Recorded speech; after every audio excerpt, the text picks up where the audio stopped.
Hello, everyone. This is the Chubby Funster. Today I am going to be taking you back to the time of great evil when two women wrote an adventure that included women. Are you prepared for the horrors that await you? In the ancient and venerable year of 1994, the empire of Al-Qadim had fallen into ruin. But a spark survived in the RPGA, protected from the predations of merchants in the land of non-commercial association. But two powerful female authors felt that many did not appreciate the intricate beauty of Al-Qadim as they did, and so they designed their own tournament module. And then an unlikely hero emerged, a cabal of wizards from the coastal regions. They fell in love with the inclusive appeal of this magnificent tournament module and published it in 1998. But they were deceived. Inside these pages were horrors beyond comprehension to the modern mind. It is composed of 3 acts. One where you play men, another where you play women, and a third where you play children. And it introduces new ideas from women who went on to work on games involving vampires. Time has twisted and turned like the desert worm, and now the wizards know the truth. They were wrong then, and they are wrong now. This module is full of horrible and offensive ideas, but they will share them with you for the low price of $4.99. Please check in the link in the description. For those of you hissing at that joke, it should be noted that that joke was written by a woman. Reunion is a 3-part module which begins when your tribe, the Flying Eagle, is captured by raiders in the hire of an elemental mage. They are then divided up and taken to different places. You play out each group in turn, discovering how they all find their way back to have a reunion. The men are to be used as slaves in the mage's mines, the women are sent to the harem, and the children have been given to the temple of a fiery god. When they escape, the children get a magic carpet and fly home to end the module. You can see in the plot synopsis how the writers wanted this module to showcase all of the things that they loved about Al-Qadim. This is a love letter to the setting, touching on what they enjoyed at every turn. Just look at the language they use. The men are plagued by a ghost mount, battle a sandstorm, meet desert centaurs, fight were-hyenas in their travels to a hidden oasis. The women escape from a beautiful garden, encounter merchants and colorful characters in the bazaar, interact with the Mamluks, get freed by a Qadi, and then make their way across the desert as well. And when running the children, it says the focus should be on wonder and imagination, involving breathtaking escapades through the wonders of Saqqara, fleeing from the bandits after the destruction of their caravan, meeting a noble Dijin, playing a series of games, and taking a magic carpet ride home. As I mentioned in the opening crawl, this was a tournament module. They made this to share with others because they thought it was fun and the setting was wonderful. They had no way to know that future generations would assume that they were evil bigots without even reading the text. The mail portion starts with a warning that PCs will not have spellbooks, components, or holy symbols. They should use that knowledge to plan ahead, and as we move forward, you have to keep that in mind as well when they're going through the combats. The opening box text is a bit long, but the writing is excellent. Your tribe was taken into slavery. Now you labor away in a horrible, dark, smelly mine. If any one person escapes, your captors have pledged to kill the rest of them. This is a great, great explanation. It's a great introduction to Al-Qadim. It emphasizes the dire nature of your situation, and there's a strong desire to overcome the evil and escape. What follows is a series of encounters designed to bring you back home to your tribe's hidden oasis. The first encounter is a Dijin who tells you that he has granted 3 wishes to the founder of the tribe long ago, and the third wish was to provide aid should tragedy ever befall the tribe. That time has clearly come, and he assures you that he is going next to aid your women and children. He says that he has placed items nearby that will aid you in your escape and a golden trail to follow. he also gives the magic users some assistance in regaining spells. The second encounter is the breakout. The text tells the GM to encourage players to make preparations for their escape in character, and when 4 guards come to unlock their manacles and take them deeper in the mines with a pair of two-headed death dogs, the PCs can make their move. It notes that this is supposed to be a serious challenge. No hand-holding. You have to make use of everything you know about grappling rules, unarmed combat, improvised weapons, and so on. And the victory delivers them some valuable weapons and equipment to aid in their escape. The third encounter begins with a mad dash through the mines. Look at this fantastic paragraph. The golden trail that the genie promised is the illusion of a gold vein that flows within the rocks of the mine itself. Note that the guidance is to let them hear sounds of their fellow tribesmen escaping in other directions, to only provide light in the form of weak, smoky, Arabian-style oil lamps that have a 10-foot radius. What a fantastic way to build up the epic nature of the scene. There is even advice to model how sound carries further in the rocky mine and to use that to add the sounds of guards pursuing them. The focus of the writing is giving the GM tools to describe the environment in fantastic detail. But their path to escaping the mines is blocked by a copper automaton. Again, a very tough battle. You can feel the tournament nature of the module here. Ouch. But it is a slow thing, so you can outrun it if you just flee or try to evade. You can recover your tribe's treasures, which of course align with your character choices and character creation, and then escape into the desert. In the fourth encounter, you break out and you find horses. Again, look at the wonderful writing here. This is like Princess Bride meets Arabian Nights. There they were, 4 white horses. And I thought, there are 4 of us. If we will find the lady. Hello, lady. However, one of the horses is a ghost mount, a wraith that tries to trick someone into mounting it and then will ride off into the desert to eventually abandon them for a long, painful death.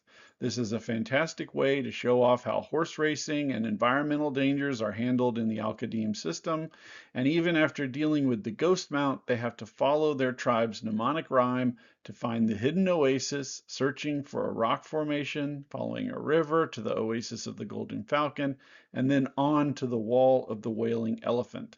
It says that first few days here should be spent blissfully uneventful, just letting people heal up and recover spells and think about what they want to do next. Then encounter 5 slams them with a huge sandstorm, having them struggle to avoid getting buried in the sand and working to protect their mounts from injuries. As the storm clears, they're approached by desert centaurs, who tell the PCs that they hail from the oasis of the Golden Falcon, which is on that path. But it has been overrun by were-hyenas. Their fillies and colts were captured, and they're afraid that if they attack, the were-hyenas are going to threaten to execute their children. They'll scratch out a rough map in the sand to show the players what the situation is and let them come up with a plan of attack. The foreshadowing is strong. It's good to give players time to come up with their own plans and all this stuff. So even within the framework of this linear encounter sequence, they make a lot of steps open to let the players have a lot of choice even within that framework. Encounter 6 resolves the battle with the players having the ability to surveil their enemy's behavior before they attack and then use surprise. It's a challenging battle, but if they can strike quickly and secure the children, the desert centaurs can ride in as allies to help them. After recovering at the oasis, the final encounter involves approaching the wall of the Wailing Elephant. The riders reappear, having tracked them through the desert, and descend upon them in force. They're led by Bahia Sit Alim, a 8th level elemental flame mage that wants to capture the men for her Salama, the female equivalent of a harem. This is a really tough fight, but the characters can call upon fate to save them, which is another big part of Al-Qadim, and the GM can throw in the Keepers of the Midnight Waters. A female leader tells you that they're a secret society formed by the first wish that was made to the Djinn. The male portion of the module ends with them looking around the oasis for the faces of their lost women and children. The women of the tribe start their adventure after having been taken to a harem and suffering through training classes from the mage's 3 insufferable wives. They must now escape before anything else happens to them. They're also visited by a magical assistant, this time a maiden of the Midnight Waters, and she has a plan to help them escape. Wizards of the Coast would like to remind you that this content you're learning about is wrong. Just wrong! Also, please send $4.99 to purchase this module. The maiden hands out helpful items to the magic users, just like the Djinn did for the men, and she tells them to escape through the garden just before dawn, but to beware of dangerous creatures and to be quiet, lest they awaken the harem eunuchs. Before they leave, they're given a chance to select from a variety of items that could be useful: scarves, perfume, rugs, cushions, lamps, and skimpy and practical clothing. Emotional damage! They can also sell these things once they escape and use that coin for other purposes. They can pickpocket the eunuchs or try to kill them, but those tasks are very risky. And the entrance to the garden is locked and trapped. They can handle this well and make it out without any trouble, or fail and attract the eunuch guards. They have a chance to pick up an assortment of solid gear to help them, but in the garden they run into Naz, grotesque monsters with only half of their body and a paralyzing hoot. This is a Naz, pretty wild stuff. If they feel outclassed, the PCs can try to run ahead of the Naz and jump the wall. The map is pretty small, but there's still a good amount of space to move around. And once over the wall, they find themselves in a new and unusual location, the city. It emphasizes that the GM should go out of their way to describe everything, because these characters are desert nomads with no experience in an urban environment. This is a fantastic frame to deliver all kinds of world building information about Qadim, because the players and the characters are both possibly ignorant of a lot of these things. And it also says that they will have difficulty blending in because of their skimpy clothing, and some people might approach them with lewd intent. Keep in mind, this was considered lewd, skimpy clothing in 1998. 8 merchants are in the market. One is a distant relative of the tribe who has a great horse suited for the desert. They have to use these merchants to equip themselves for the return home without attracting too much suspicion. So it notes in encounters 4, 5, and 6 might blend together, and that's fine. Things rarely go according to plan, as we all know. If the Mamluk guards detect them, they will swarm in and arrest everyone. The commander of the unit is Fadila ibn al-Azim, a 4th level sergeant who doesn't like her authority being questioned. They are taken before a Qadi for judgment, and their enslaver is allowed to speak first because he has the highest station, another element of the Al-Qadim setting. It represents hierarchy based on social status. His argument is that they are unenlightened desert barbarians who needed to be taught the ways of honor. Then the PCs have a chance to defend themselves. They must prove that they were already enlightened people familiar with the laws of the lawgiver and thus deserving of honor. FYI, this is the part that WotC really hates. This content doesn't lack diversity. They don't want you to even know about this diversity. This is basically a test to see if the players understand the Al-Qadim culture: respect for the laws, obedience to the Grand Caliph, worship of the enlightened gods, tolerance for others, charity and hospitality, and avoidance of forbidden acts. You also have to present your arguments in a manner befitting your social station. The Qadi says he is unsure of how to proceed, but then calls upon his own mother to offer him guidance. She says that the women are telling the truth, and the mage angrily teleports away. They are then released and allowed to prepare for their journey home. The characters have to decide on their own course of action. Encounters are provided to spice up the trip home, and then they run into a giant white camel fighting a dragon-like creature called a Vishap. It is a camel of the pearl sent by the Djinn to fulfill the 3rd wish.